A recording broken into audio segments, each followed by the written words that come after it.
Hi friends, welcome to the Pratyusha simple recipes. నా స్టైల్లో సింపుల్గా పపాయ జ్యూస్ ఎలా చేయాలో చూపిస్తానండి. ఇందుకోసం పపాయకున్న పీల్ మొత్తం చక్కగా తీసేసుకొని వీడియోలో చూపిస్తున్నట్టు పపాయాని చిన్న చిన్న ముక్కలుగా కట్ చేసుకోవాలండి. ఇలా కట్ చేసుకున్న ముక్కలని ఒక మిక్సీ జార్లో యాడ్ చేసుకోవాలండి.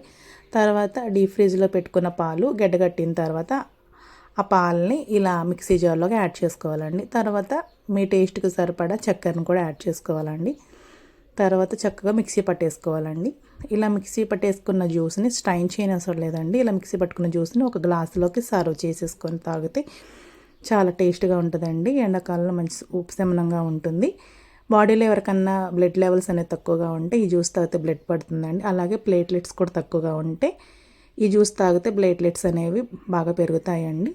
నా వీడియో నచ్చితే లైక్ చేయండి, షేర్ చేయండి, సబ్స్క్రైబ్ చేసుకోండి. మీరు కూడా ఒకసారి ట్రై చేసి ఈ జ్యూస్ తాగండి, హెల్తీగా ఉండండి. అంతే సింపుల్. Bye bye friends.